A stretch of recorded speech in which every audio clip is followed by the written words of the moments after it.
O Elfo da Rosa, 1841. No meio de um jardim, crescia uma roseira recheada de rosas e numa delas havia um elfo.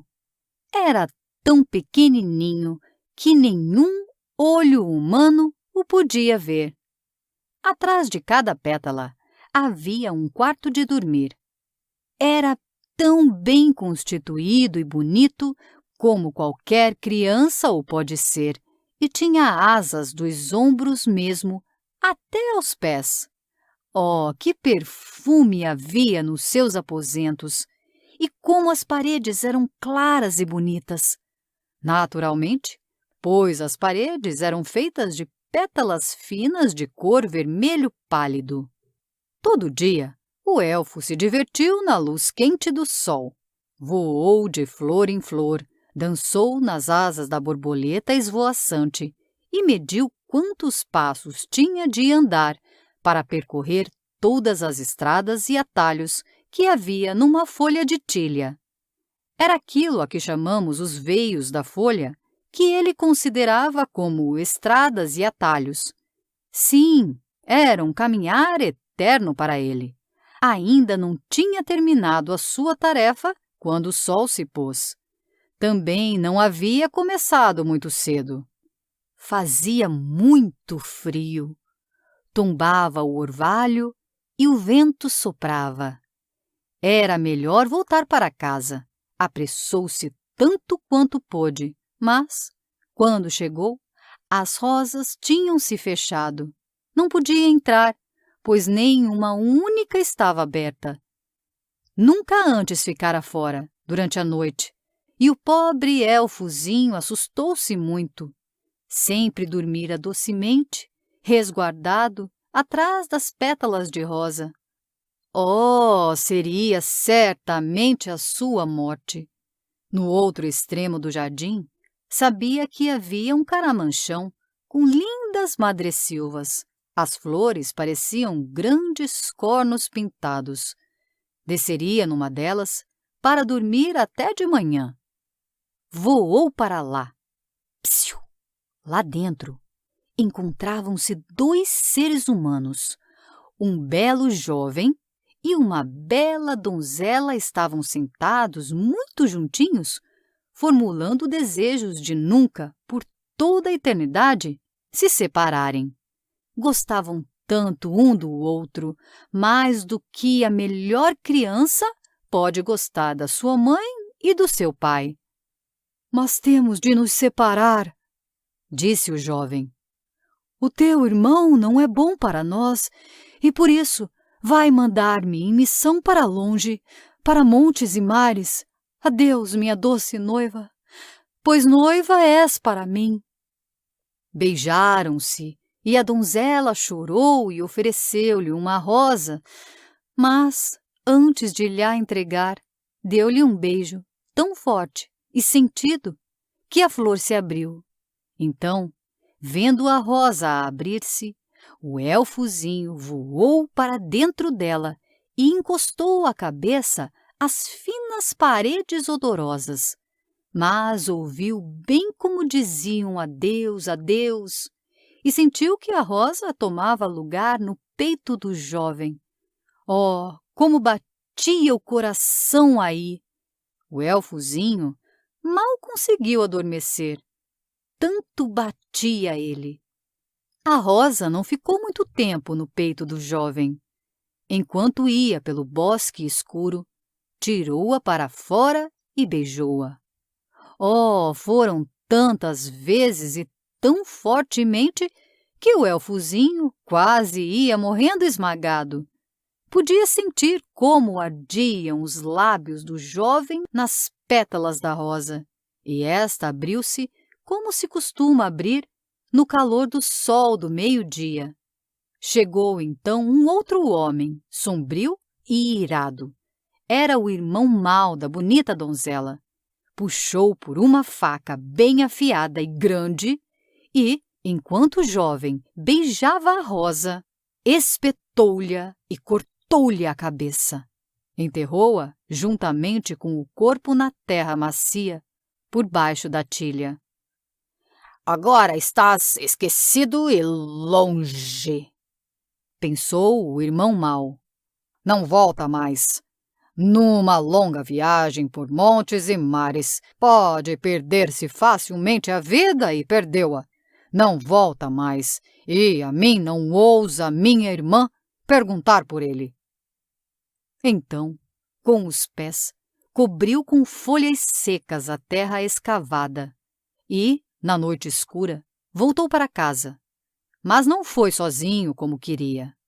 O elfozinho estava com ele, sentado numa folha de tilha seca e enrolada, que tinha caído no cabelo do homem mau, quando abriu a cova. O homem colocou o chapéu na cabeça e o elfo ficou lá dentro, no escuro, a tremer de medo e de ira por causa do horrível feito que tinha presenciado. Às primeiras horas da manhã, chegou o homem mau à casa. Tirou o chapéu e entrou no quarto de dormir da irmã. Lá estava a donzela de beleza radiante, deitada, a sonhar com aquele de quem tanto gostava e que acreditava ir por montes e por lagos. O irmão mau curvou-se sobre ela e riu terrivelmente, como só um diabo sabe rir. Então, a folha seca caiu do cabelo para cima da coberta da cama. Mas ele não deu por isso e foi-se embora para ir ainda dormir um pouco nessa manhã. O elfo saiu da folha seca, entrou no ouvido da donzela adormecida e contou-lhe, como num sonho, o assassínio horrível. Descreveu-lhe o lugar onde o irmão o tinha assassinado e enterrado. Falou-lhe da tilha em flor e disse-lhe: para que não julgues que é apenas um sonho que te contei, vais encontrar uma folha seca na tua cama. E ela, quando acordou, encontrou-a. Oh, como chorou lágrimas salgadas! A ninguém podia falar da sua dor. A janela ficou todo o dia aberta e o elfozinho podia facilmente sair para as rosas e para as outras flores do jardim, mas não teve coragem de deixar a jovem aflita. Na janela havia uma árvore com rosas do mês. Sentou-se numa delas e ficou a olhar para a pobre donzela. O seu irmão, que estava tão alegre e mau, veio muitas vezes ao quarto, mas a jovem donzela não ousou dizer-lhe uma palavra sobre a grande tristeza que tinha no coração. Assim que se fez noite, escapou-se de casa e dirigiu-se ao bosque, para o lugar onde estava a tilha. Afastou as folhas da terra, escavou e encontrou o jovem morto. Oh, como chorou! E pediu a Deus que também lhe desse a morte. Bem queria levar o cadáver para casa, mas não o podia fazer. Assim, pegou na cabeça pálida, com os seus olhos fechados, e beijou-lhe a boca fria, tirando-lhe a terra do belo cabelo. Quero guardá-la para mim, disse ela, e depois de ter posto de novo a terra e as folhas sobre o corpo morto, pegou na cabeça e levou-a junto com um raminho de jasmim que corria no bosque, onde ele tinha sido assassinado. Assim que entrou nos seus aposentos, pegou no maior vaso de flores que ali havia, pôs a cabeça do morto lá dentro, com terra por cima, e plantou o raminho de jasmim. Adeus, adeus, sussurrou o elfozinho. Já não podia suportar ver toda aquela dor e voou para o jardim, para sua rosa. Mas estava desfolhada, suspendiam-se apenas algumas pétalas pálidas junto da baga verde. Ai, como é breve tudo o que é belo e bom! Suspirou o elfo. Por fim, encontrou uma outra rosa, que ficou a ser a sua casa. pôde instalar-se por detrás das suas pétalas odorosas. Todas as manhãs voava para a janela da pobre menina, e lá estava ela sempre junto do vaso de flores, a chorar. As lágrimas salgadas caíam no ramo de jasmim, e cada dia que passava, ela ficava mais e mais pálida, e o ramo mais fresco e verde. Um rebento crescia atrás do outro. Romperam pequenos botões de flores e ela beijou-os. Mas o irmão mau ralhou-lhe e perguntou se endoidecera. Não podia suportar nem compreender por que é que ela chorava sempre em cima do vaso de flores. Não sabia, na verdade, que olhos estavam ali fechados e que lábios rubros ali se tinham tornado terra. A bela donzela curvou a cabeça sobre o vaso de flores e ao elfozinho lá da rosa pareceu-lhe que estava a dormitar. Entrou-lhe no ouvido, falou-lhe da noite no caramanchão, do perfume das rosas e do amor dos elfos. Ela sonhou docemente e, enquanto sonhava, sumiu-se-lhe a vida. Estava morta, de uma morte calma. Estava no céu com aquele que amara. Os jasmins abriram as suas grandes campânulas brancas que deitavam um odor tão maravilhosamente suave. Choravam a seu modo pela morta. O irmão mal olhou para o belo arbusto florido, apoderou-se dele como herança e colocou-o no seu quarto junto à cama, pois era bonito de se ver, e o perfume era muito suave e delicioso.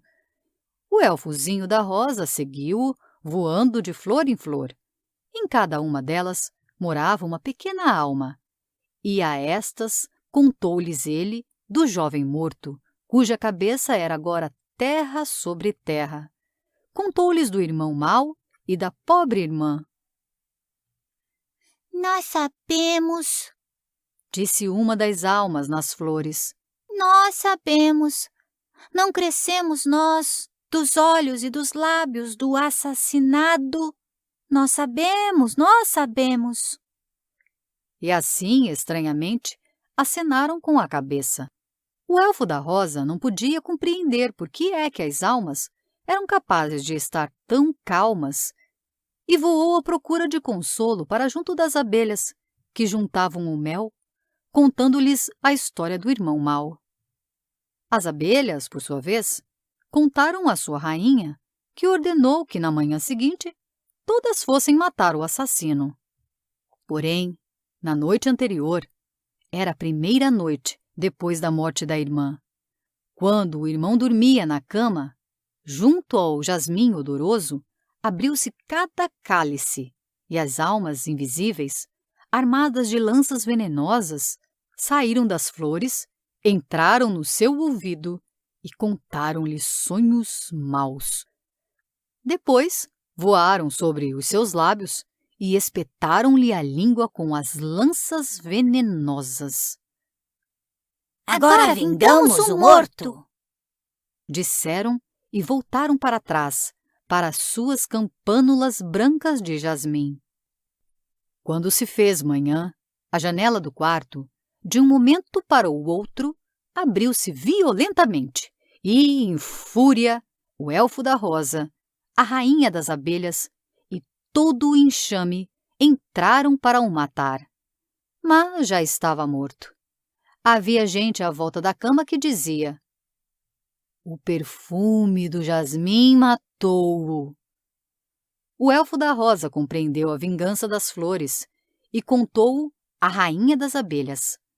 Não se deixando afugentar, a rainha zumbiu com todo o seu enxame em redor do vaso das flores. Um homem levou o vaso para fora e uma das abelhas picou-lhe na mão. Deixou cair o vaso e este quebrou-se. Viram assim a caveira branca e souberam que o morto que estava na cama era um assassino. A rainha das abelhas uniu no ar e cantou a vingança das flores e do elfo da rosa. É que por detrás da mais pequena pétala mora um elfo que pode contar e vingar o mal.